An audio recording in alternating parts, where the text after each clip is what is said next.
Set the beep. Press function. Put the code to 580 into settings.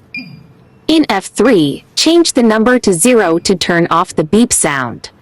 There's also 1, 2, and 3, which stands for different levels of beep.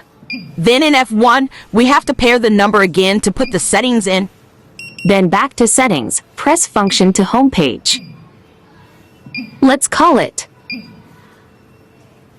There's only flashing and vibrating.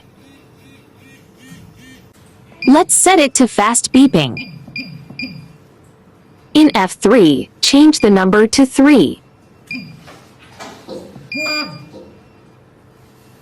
Then in F1, pair the pager number again. Take off the pager. Let the infrared light above indicator light on keypad. In homepage to call it. You could hear the beep sound. Flash and vibrate.